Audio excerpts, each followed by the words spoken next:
Why is it so unbelievably hard to let go? I mean, even when we know something is causing us pain, we just cling to it.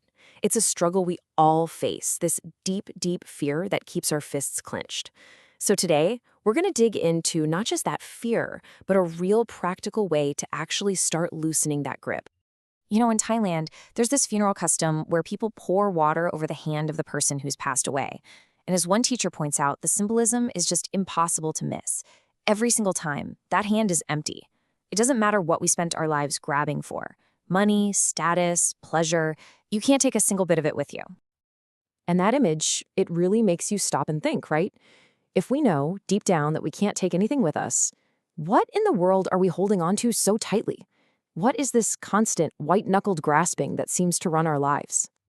So this gets right to the heart of the problem. We spend our entire lives clinging, totally convinced that our stuff, our relationships, our achievements, that's what will keep us safe and happy. And then we all face the same reality. Eventually, you have to let it all go. So symbolically, it's like we arrive at the end with one of two hands. There's the grasping hand, that represents a mind that just never learned how to release its grip, and it carries that same tense habit forward into whatever comes next. But then there's the open hand, and that represents a mind that has found real freedom.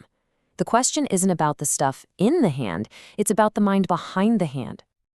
And this part right here, this is absolutely crucial. The problem isn't the external things themselves. It's not the job or the house. It's the internal habit, the mental attitude of grasping that we've learned to depend on for everything. We tell ourselves we're depending on our job for security or our partner for love, but really, what we're actually depending on are our own internal states of mind. We're leaning on our own mental habits, thinking they're a safe place to take refuge, but they're really not. And what are these fake shelters we run to? Well, they're these unskillful mental states. We think that lust is going to bring us lasting happiness, or that getting angry will give us a sense of power, or that jealousy will somehow protect a relationship. We rely on these habits for a sense of control, but they are the shakiest foundation for happiness you could possibly build on. There's this amazing story about a king named Gavia. A monk walks him through this whole reflection on his own aging, his sickness, his inevitable death, how he's completely powerless over it. And after all that, the monk asks him, okay, so if you had the chance to conquer a new kingdom right now, would you? And the king's answer? Yep, absolutely. And another one after that, and another. He could see it was all pointless, but the craving was still calling the shots. And that story just perfectly nails the paradox we all live with, right? Like the king, we often see the downside of our attachments. We know, logically, that they lead to pain and stress, but we're still terrified to let go. Why? Because we have zero confidence in anything else to hold on to. We just can't imagine what the alternative would even look like. So, what is the alternative? If we're all scared of letting go into some big empty void, what's the answer? What if the solution wasn't just about letting go, but about finding something better to hold on to instead? This is a total game changer. The whole process isn't about becoming empty-handed in some scary, unsupported way. Think of it more like a strategic trade. You're being asked to put down the unreliable, painful habits, and in their place, pick up a brand new set of tools, skillful qualities that actually lead to genuine, lasting freedom. So what are these new tools you get to hold on to? Well, they're qualities like right view, which is really just about seeing reality clearly, without all the stories we add. There's right effort, actively working to replace the unskillful thoughts with skillful ones. And right mindfulness and concentration, training your mind to be steady and present. These things become your new refuge, a support system you can actually count on. And here's the ultimate goal of holding on to these new qualities. It's to train the mind so well that eventually it doesn't need to lean on anything anymore. Not on external things like praise or success, and not on those old toxic mental states. It becomes self-reliant, stable, a mind that can finally stand on its own 2 feet.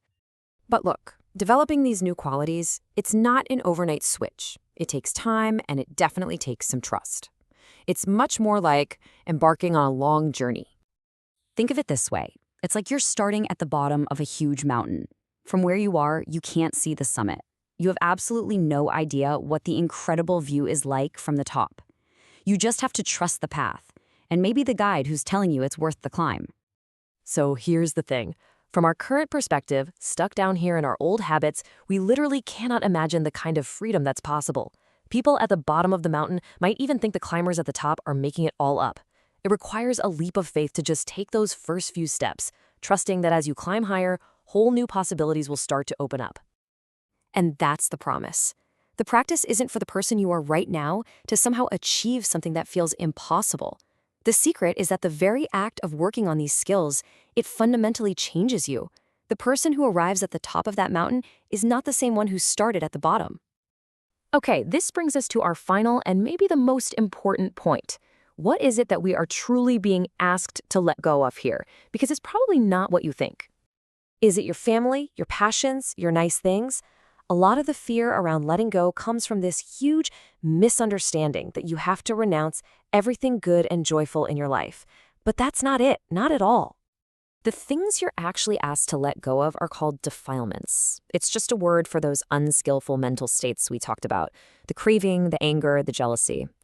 The best way to think about them is as treacherous friends. They show up promising you a good time, promising to keep you safe, but they are fundamentally unreliable and they always let you down. So do you see the switch? You're not letting go of anything that's actually good for you. You're simply being asked to stop trusting the parts of your own mind that consistently lie to you and lead you into suffering. It's like finally breaking up with a bad influence. And to do this, you have to totally flip your script. Our old way of thinking, our old allegiance, says that craving is our friend. It helps us get what we want, and that pain is the big bad enemy we have to avoid at all costs. The new allegiance flips that completely. Pain becomes a teacher. It shows you exactly where you're still clinging. And craving? You finally see it for what it is, the real enemy, the one pretending to be your friend while it leads you right into trouble. One teacher asks this just devastating question to highlight how absurd this whole situation is. For how long have we let these mental states trick us? They get us to do tricks, promise us a treat, and then there's nothing. And the very next day, we fall for the exact same trick again. It's a cycle that's been going on for an inconceivably long time. Which brings us right back to where we started. Once you understand that letting go really means letting go of your trust in your own inner enemies, and instead learning to trust your inner allies, well, the choice becomes a lot clearer. Are you going to keep cultivating a grasping mind, one that's forever a slave to craving? Or are you going to train it to become an open hand, a mind that is finally and truly free?